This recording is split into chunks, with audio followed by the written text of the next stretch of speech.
what really happened with your host, Mike Rivero, because World War III is a really bad idea. Here is your host, Michael Rivero. And aloha, America. Welcome to our show today. It is Wednesday, June 21st, 2017, hump day, middle of the weekday, starting that long, slow glide down to Pauhana Friday and whatever other insanity is going to be dished out by government and corporations and the rest of it. The world just feels like it's going totally insane.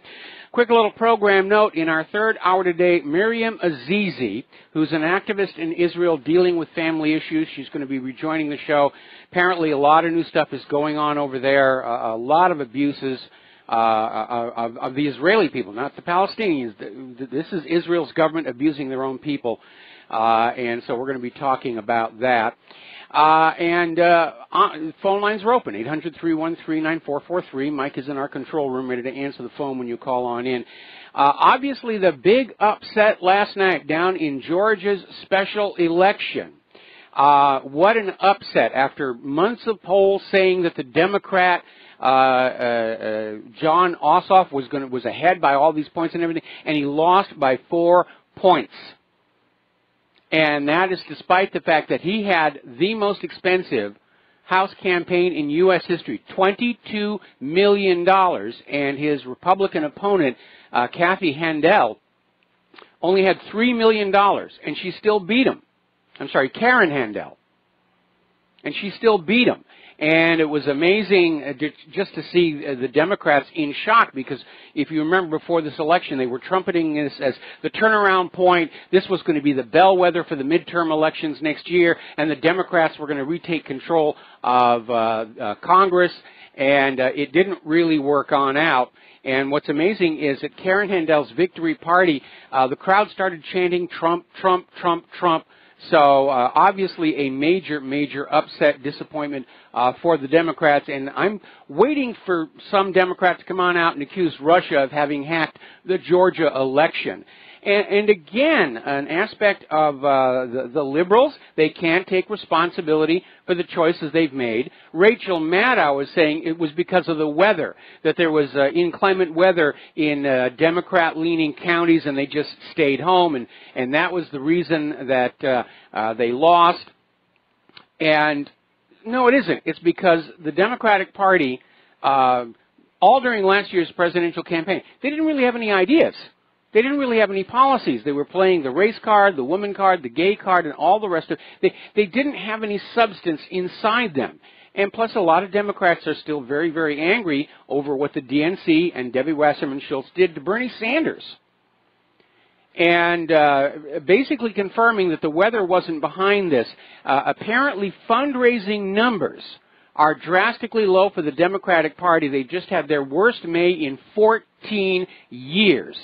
So the money is just not coming on in. Obviously, of course, a huge amount of money went in to Jon Ossoff's campaign to try and secure the victory, but it didn't do any good. It was a repeat of what happened last year, where Hillary just had all the money and all the commercials and was just spending like crazy, and Donald Trump still beat her. And apparently the latest polls are showing that the millennials are turning away from the Democratic Party. They are basically believing Trump is making America great again. They're liking the direction the country is going in. And so they're not likely to be Democratic voters in the coming years here. Julian Assange came out with a statement, Democrats will continue to lose. They are not for the hopes and dreams of working people, and that's absolutely true. I'm old enough to remember when the Democrats tried to position themselves as the party of the people, but over the last 20 years, we've seen the Democrats just as greedy and corrupt as anybody else, with the Clinton Foundation, the Uranium One deal, and so forth. And apparently over at CNN, they couldn't control their ire over the whole situation.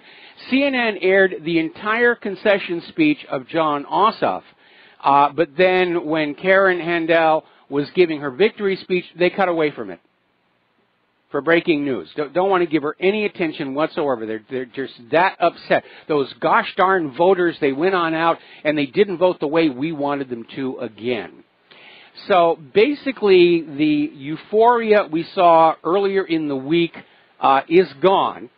And reality is setting back in. Remember the tremendous upset when Hillary lost? Nobody could believe it. She was the anointed one.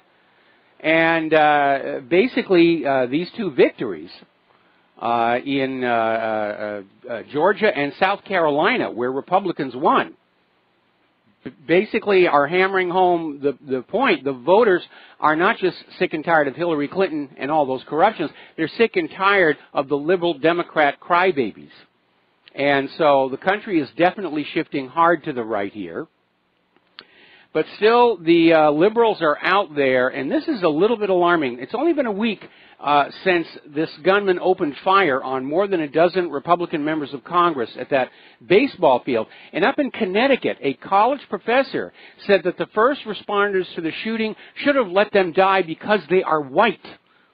Trinity College professor Johnny Eric Williams, in a Facebook post, basically said, let them blanking die.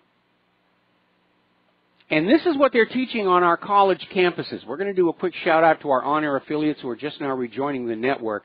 Meanwhile, over in Olympia, Washington at Evergreen State, the students there are out there attacking the principle of the First Amendment.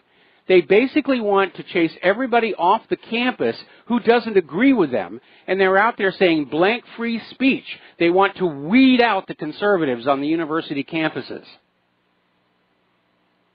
So it's getting fanatical, dangerously fanatical and hysterical. In fact, there's an article over at Zero Hedge saying the extremism experts who used to be worried about Republicans engaging in violence, going on out there with our evil guns and shooting people, now they're starting to realize they should be more worried about the liberal Democrats, between the shooting of the Republican congressman and groups like BAM and Antifa out there committing acts of violence. The Democrats are turning themselves into a fringe party. So, now, interesting report coming out of the Profiling Project. This is an independent, nonpartisan group of forensic psychology graduate students at George Washington University. And they issued a report that said the reason that Seth Rich did not have his wallet and watch and cell phone removed is that he was most likely killed by a professional killer, a hired killer.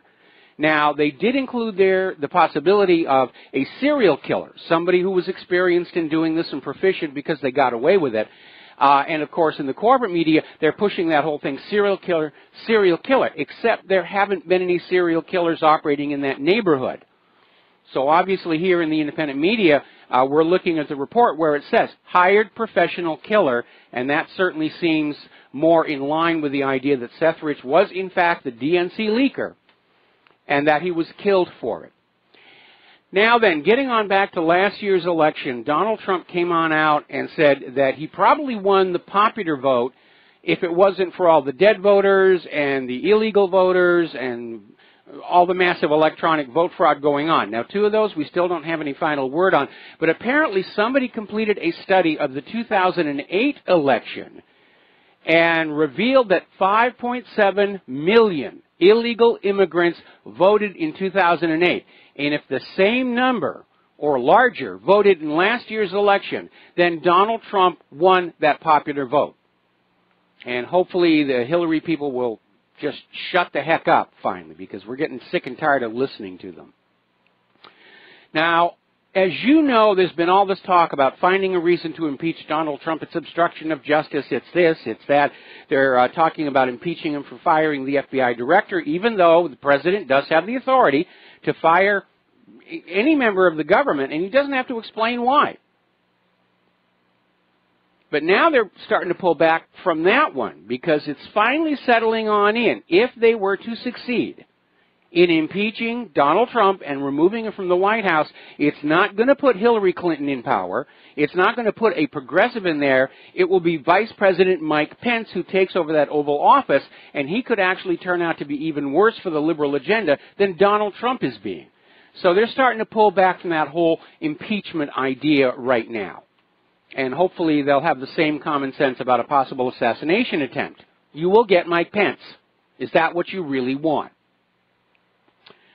Now, finally, the State Department is looking into Hillary Clinton's mishandling of classified intelligence. They're still trying to make it sound like it was just a simple little mistake and a misunderstanding, but they're starting to ask why, when she is a private citizen now, does she still have her security clearance when it's supposed to be terminated as soon as she stopped being Secretary of State? And now they're talking about it may be time to revoke the security clearance from Hillary Clinton and members of her staff who still have their security clearances. Now, Hillary lobbied for the continuance of the security clearances on the claim that she was going to write a book about her experience as Secretary of State, and she needed access to documents. And it was a thin and flimsy excuse, because obviously anything that is classified cannot be copied into the book. But that was the excuse that she gave. And now State Department is saying, yeah, it may be time to yank that security clearance. Okay, we're going to take a phone call. Brendan in San Francisco, aloha. Welcome to the show. What's on your mind? Just an update on the Seth Rich. It was a serial killer, and the killer has been named. You may be familiar with Hillary Clinton. Yeah. And the Clinton body count. Yes. She is a known serial killer, so that's been closed. Case closed there. Well, you know, she never did the killing herself. I mean, she had people, and Bill Clinton had other people do it for them. Larry Nichols has admitted he killed people on behalf of the Clintons in Arkansas. Right. Hey, Mike, on a lighter note, I was taking a flight from Palm Springs to San Francisco, and it was heading on to Seattle. And once we landed, the captain announced that there was an issue with the plane and that all the people going up to Seattle would have to deplane. And there was a bit of a moan on the plane. And I immediately shouted out that the Russians had done it and Putin was responsible. And the whole plane erupted in laughter that was supportive that this whole Russian narrative is a complete farce, and I felt relieved because I thought I would get heckled or jeered. But I'm telling you, man, the people are waking up, and that was proof positive to me. Yeah, people are aware. I mean, we talk to people around our community, our neighbors. They may not be up on all the fine details, but they understand something has gone horribly wrong with the United States government, that we are in this period of very intense risk of a global war, which is very concerning to those of us who live on Oahu because we're a target. I'll just always be throwing out these comments to, store clerks and anything like that, just to sort of take the measure of public awareness of what's going on. And the people who come back with a blank stare are decidedly in the minority. Yeah, I get a false sense of what's happening here. Once you get outside the Bay Area, you only have to travel 20 minutes, and the demographics change. So it's hard to read people here. But anyway, thanks again, Mike, and have a great show. All right, thanks an awful lot. I think we're coming up on a time where people are going to realize that they are not being polite or patriotic to remain silent. I certainly support that. It's time for Americans to speak out about what they see going on with their country. Paul Craig Roberts, we're going to be talking about him in a little bit in the show, had an article where he pulls no punches about what the U.S. government is doing. And, of course, we don't pull any punches either over here. Now, people are starting to take a closer look at John McCain's foundation, the McCain Institute for International something or other, which is attached to the University of Arizona. And apparently at the end of his attempt to run for the White House, he transferred something like $9 million of the funds from his failed political campaign to this foundation. But a lot of people who have been studying the Clinton Foundation are now looking at McCain's Institute and realizing that it's a lot of the same donors. George Soros, Teneo, Saudi Arabia, and they're starting to ask the question, are these foundations being run by politicians? Are they crooked? Are they just money laundry, slush fund, pay to play? And certainly McCain is in a position to sell influence still, at least within the Congress. And so there's something there that needs to be looked at. Now, over in the Senate, they're talking about having the draft of the Senate's version of the new Trump Care health care bill in the next couple of days. The concern a lot of people have is just how secretive the senators have been about this. And it sort of reminds me of all the way back when Obamacare was being rammed through Congress, where Nancy Pelosi said, we have to pass the bill so that you can find out what is in it, which was a dead giveaway that Obamacare was all about enriching the health insurance corporations at the expense of ordinary Americans. And a lot of people, remember when Obama said, if you like your plan, you can keep your plan, and then it turned out no. You had to buy one of these Obamacare compliant policies that were much more expensive with sky-high deductibles, and a lot of people got into serious financial difficulty because of Obamacare. And now the concern is that the Republican Congress is still pandering to corporate interests, and they're going to come out with a new Trump Care bill, which is going to be very, very similar to Obamacare, all about grabbing money away from the people and giving it to corporations who then kick it back as campaign donations next election. Now, looking over at Qatar and this attempt to isolate them, which seems to be floundering, and it all goes back to a single incident where there was a story that appeared in the Qatar media which angered the Arab neighbors and triggered this whole situation in the first place. And of course, CNN was out there saying, well, you know, Russia obviously hacked the Qatar media to plant this story to sow discord. But Qatar's Attorney General has said their internal investigation is saying it was one of their Arab neighbor states that was responsible for the hacking of Qatar's state news agency, and it wasn't the Russians. So, Brazil is going through a political crisis down there. Police say they have evidence President Temer received bribes, so there may be a big stink brewing down there. Yeah, politicians are corrupt. Imagine our shock here on this one. Okay, so let's talk about the war zones. Emphasis on the plural.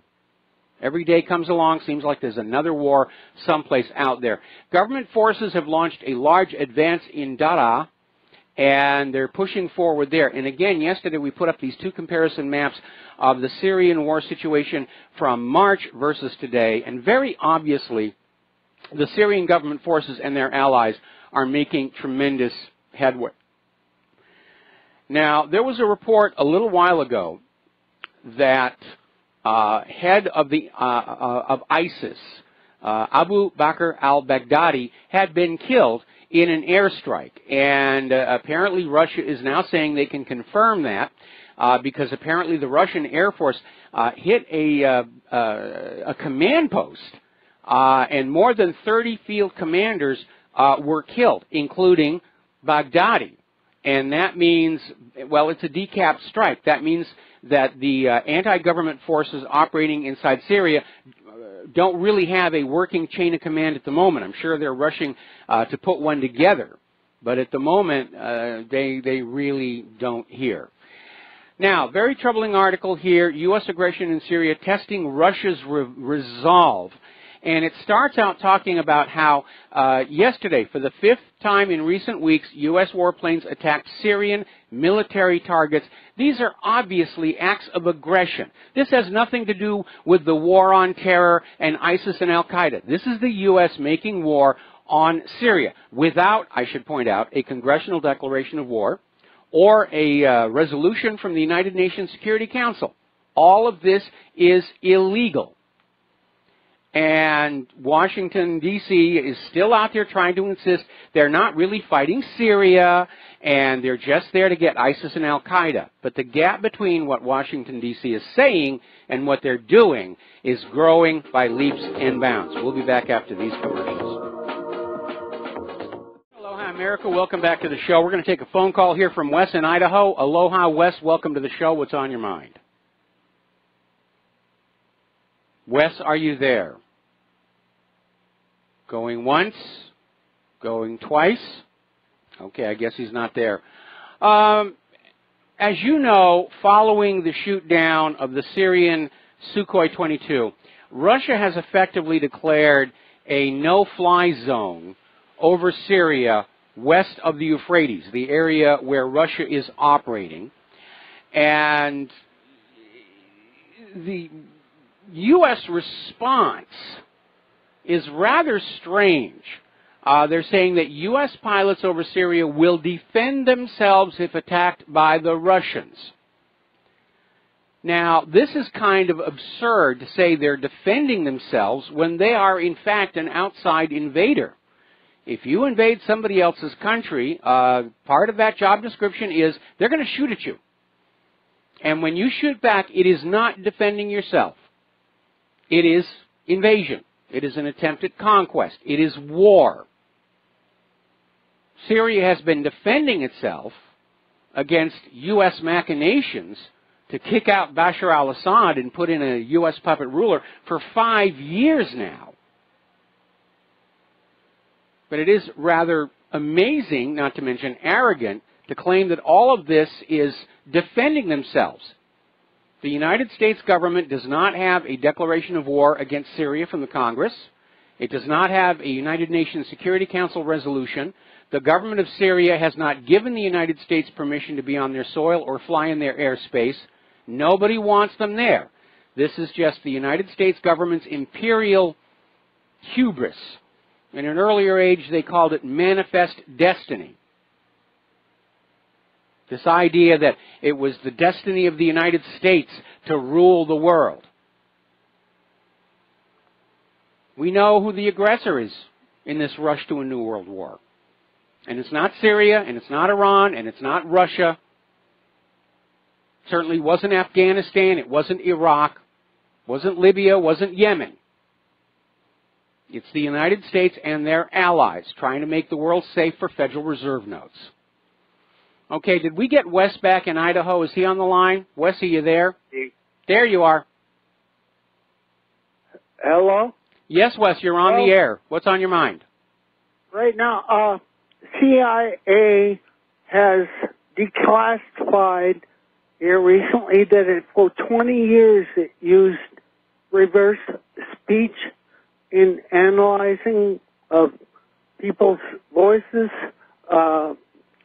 David Oates should be given a Nobel Prize for science. He should be given $1 million. He's been at it for 34 years, and it could be used for therapy as well as investigation. It's quite interesting to listen to Donald Trump. Let me insert something here, because somebody else sent me this story. And it frankly feels a little bit bogus. Now, I know the CIA has been involved in voice stress analyzers, and the ones the CIA use are really very, very good. I've seen those actually in action. Back in the 1970s, the U.S. government had this classified report that said they had succeeded in sending messages from a base on shore to a submerged submarine way out at sea using telepathy. And this report somehow found its way into the hands of the Soviets, who were panicked at the psychic gap, if you will, and they spent huge amounts of time and millions of rubles trying to duplicate this feat. And then later on it came on out that this was a complete hoax by the CIA in order to get the Soviet Union to waste money on something that could never really work. And this, to be very honest, sounds a little bit more like the same of that. Well, anyway, Wes, we're coming up on a commercial break, and so I'm going to let you go here with this. And we're going to start with James in South Carolina, but I'll probably have to take you through the commercial break. What's on your mind? I got a question about silver. They keep pushing it down, apparently using paper silver. Yes, they do that to gold as well. My question is, they seem to have been doing this for a long time, and given the fact that silver is used as an industrial metal, it would seem to me that either there's much more silver around, or there's not as much demand for silver as people think, because you can't keep it pushed down if it's actually being used. It doesn't seem for as long as they've done this. James, I got to put you on hold. We got to take a break for commercials. I'll answer your question when you come back. Aloha, America. Welcome back to our show here. We're talking with James in South Carolina about silver. And, yes, silver does have some industrial applications. So does gold. But the main industrial use of silver was film emulsions. And following everyone's transition to digital photography, demand for silver for film emulsions vanished, basically. And so I don't know that the demand for silver for industrial use is all that high anymore. But obviously, if they can keep the silver prices down, then industrial users are enjoying low prices and higher profits. Well, that's a very good answer. Okay. Is it not used a lot though in electronics? Not that much because of the tendency to tarnish. It is used in some high-end electronics. It's used a lot in the wiring for weapons. I think a Tomahawk cruise missile has a couple of kilograms of silver in its wiring, but that's not the sort of thing ordinary consumers are going to be using.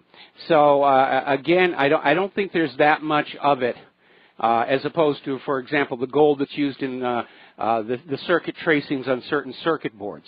But again, I think the other side of the coin is there may actually be more silver out there than people think. And a big question would be looking at the volume of production from the various silver mines around the world and see how much is still coming out of the ground, because there's a lot of silver down there. Well, wouldn't it be possible if the powers that be can create money anytime they want to, and it doesn't cost them anything to create money? Couldn't they go out and start silver mines and diamond and gold mines anytime they wanted to? Well, yeah, basically. Dig all the gold and dig all the silver they want? They could, but our financial system doesn't want to have a commodity base attached to it because that limits their ability to create money out of thin air. And that, of course, is when our economy really started to deteriorate, when the gold and silver were delinked from it, so that the paper currency just floats freely. And so people want gold and silver as a wealth preservation, but in most states, the buying and selling of it is still subject to capital gains tax, which limits your ability to actually make money with it. Now, some states are starting to reverse that. They're starting to say there is no capital gains tax, and in effect, they're now making silver and gold coins legal tender again, which is good because that is a form of currency or money that is not accruing interest to the private central bank when you use it. Okay. Thanks, Michael. All right, thanks an awful lot. We're going to switch over to Tony in Puerto Rico. Aloha, welcome to the show. What's on your mind? Yeah, hi, Mike. Aloha. Listen, Mike, I just want to make a quick comment. I know there's a lot of people waiting. My question is this: if Jim Garrison would have won the case against Clay Shaw, would have had him convicted, you think the government would have fallen at that time? I don't know if it would have, but of course, Jim Garrison's case was sabotaged by a bogus witness that they planted on him, and Clay Shaw died under mysterious circumstances soon after the acquittal. So the CIA is very rough with liabilities, as it were. Okay, thank you. All right, thanks an awful lot. We're going to let you go. By the way, a little piece of trivia not a lot of people know. In Oliver Stone's film JFK, the real Jim Garrison plays the role of Chief Justice of the Supreme Court, Earl Warren. That's the real Jim Garrison there. All righty, getting on back to Syria, there is all of a sudden an outbreak of polio paralysis. And so far it's hit 17 children in Mayadin and Raqqa, and they're calling it acute flaccid paralysis. But apparently lab tests have confirmed the children had vaccine-derived polio, not the wild version. Now, here in the United States, there's a tremendous amount of pressure to avoid that phrase, vaccine-derived polio. They've got another euphemism for it, polio-like paralysis of an unspecified kind. But again, we have another example of these vaccines actually causing the illnesses that we're told they will prevent. Now, Germany has left the Incirlik Air Base. They're moving their planes out over to a new base in Jordan. Turkey is now marching on the Kurds.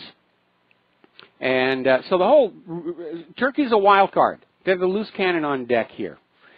There's been another incident involving U.S. and Russian aircraft, and in this particular case, apparently an F-16 flew very close to an aircraft carrying the Russian defense minister. Video taken from the defense minister's aircraft shows the F-16 was right up there on its wing, and a Sukhoi 27 came alongside. Then it did a little slight bit of a roll to show the fact that it was carrying live weapons on the wing pylons, and the F-16 took off. But again, this is a provocation on the side of the United States. Apparently, Connecticut Democrat Senator Chris Murphy is actually saying that the U.S. is moving toward military conflict with Iran and Russia directly. Forget about this pretense that we're all in Syria and everything. This senator is very concerned that we are headed to war with Russia and Iran. And that's something that we ought not to be very thrilled with. Now, of course, Russia has already signaled that they will come to Iran's defense if it's attacked.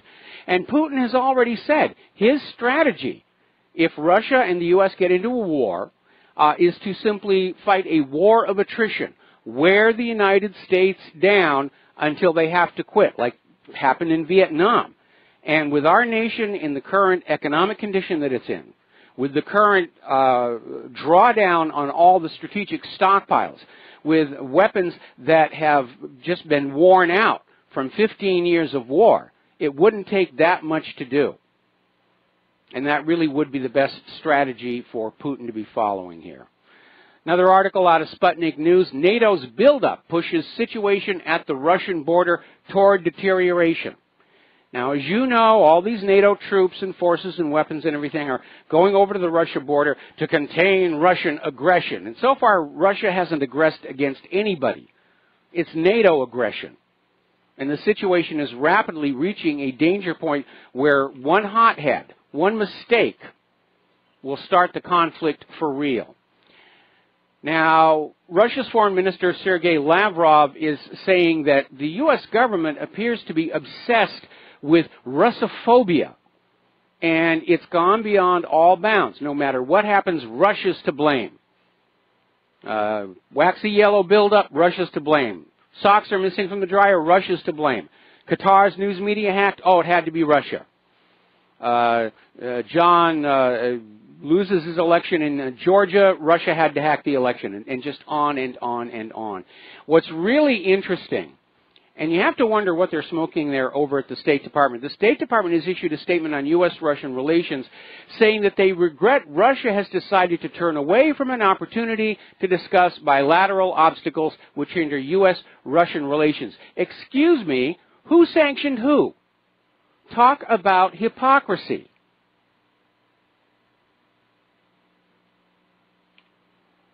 Does the State Department, does the U.S. government actually think the American people are falling for this?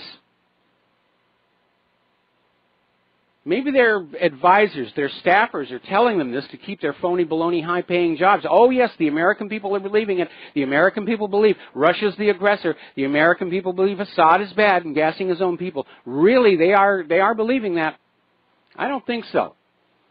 I see the higher levels of the U.S. government are dangerously out of touch with what ordinary Americans are thinking and feeling right now. I mean, just the result of these elections yesterday in South Carolina and Georgia. Clearly the Democratic leadership was taken by surprise. They're still caught up in their magical thinking and group think, and they're convinced that they're still in control of things. The corporate media is still convinced they're controlling what the American people think. And I think that's not the case anymore. Now, as you know, the Senate passed that Russian sanctions bill, and big surprise, the House Republicans are now blocking it. Now, they're not doing it out of a sense that war with Russia is a bad idea. or that they're friendly with Putin and Russia.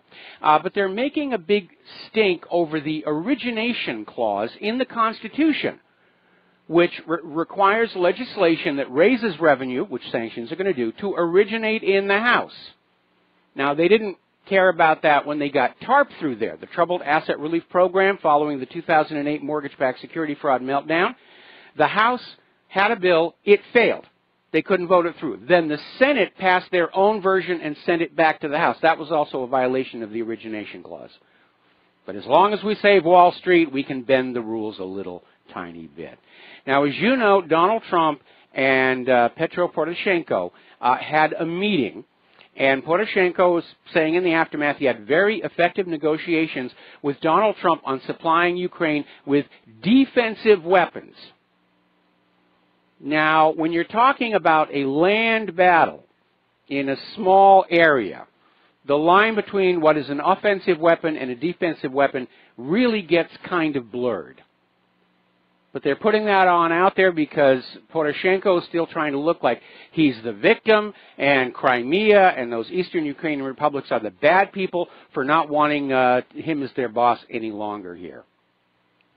Down in Israel, they're making a big stink over Iran's strike on ISIS inside Syria. And the Jerusalem Post had this hysterical article out there. And I don't mean hysterical funny, I mean hysterical like screaming panic, saying the Iran missile struck ISIS, but they could also aim it at the United States and the Saudis and Israel. Now, first of all, Iran does not have any rocket that could hit the United States of America. And Iran was coordinating with Damascus to carry out this strike in response to the terror attacks in Tehran.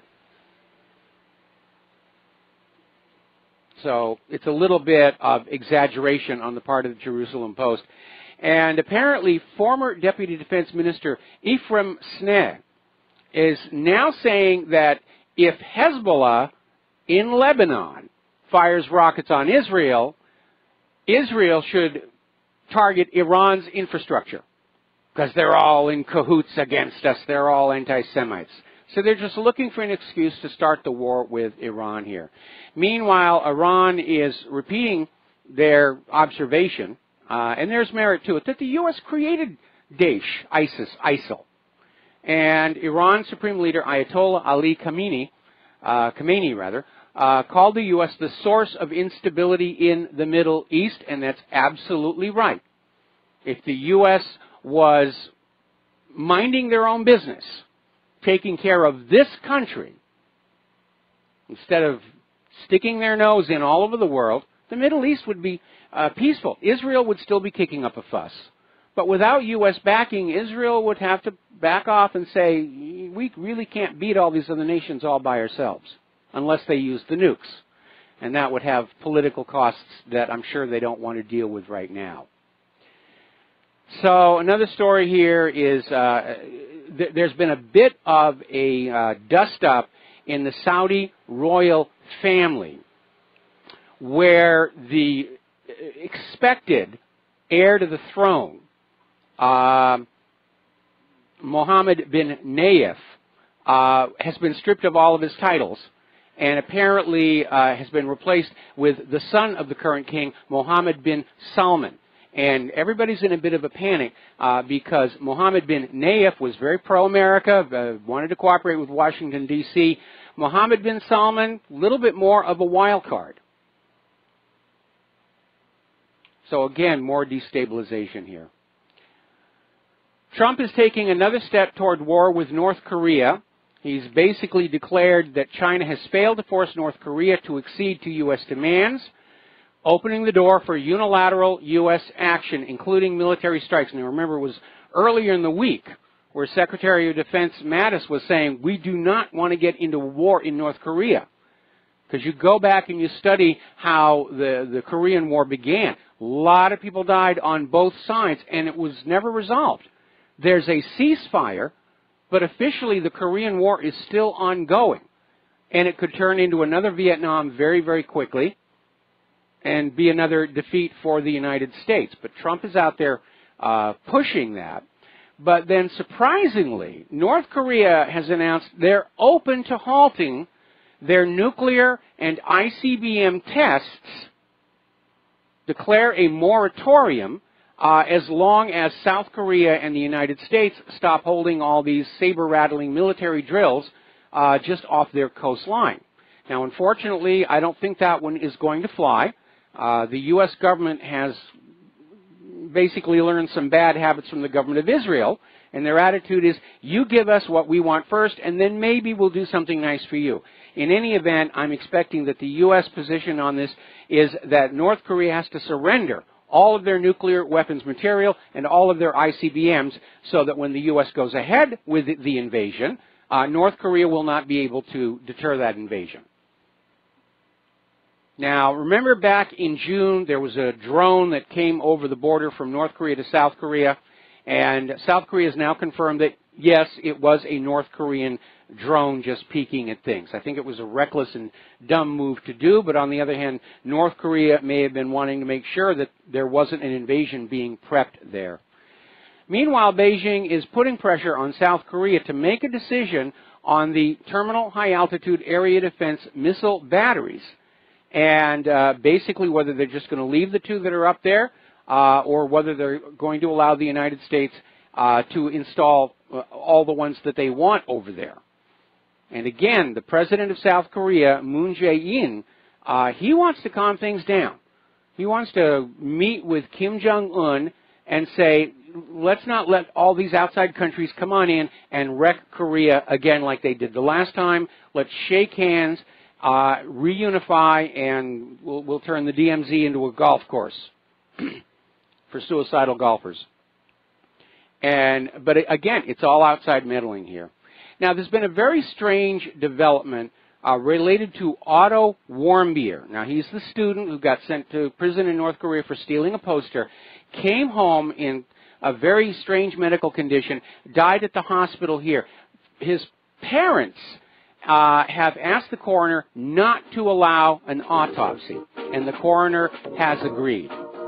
So any comments about the actual cause of death are going to be speculative at best. We'll be right back. And aloha, America. Welcome back to our show here. Now, down in the Philippines, apparently ISIS-linked militants stormed a school and have taken hostages. Wow, ISIS. What are they doing down there? Well, it's actually pretty easy to figure on out. Duterte cracks down on the drug trade. ISIS shows up, and the U.S. invades, and yes, there are U.S. Special Forces boots on the ground in the Philippines right now. They're going to replace him because he won't go along with the narcocracy.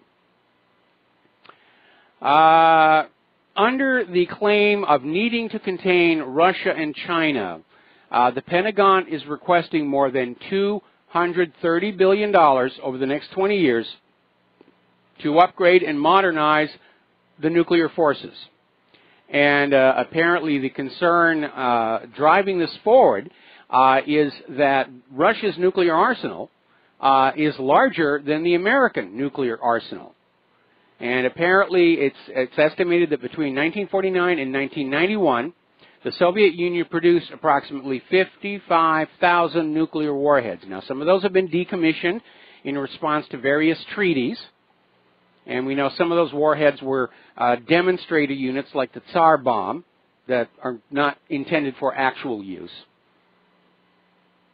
But something to keep in mind, if they're thinking about pushing a war with Russia, that's a lot of nuclear weapons. If this thing were to get uncorked, there's a nuclear weapon for every major city in the United States of America several times over.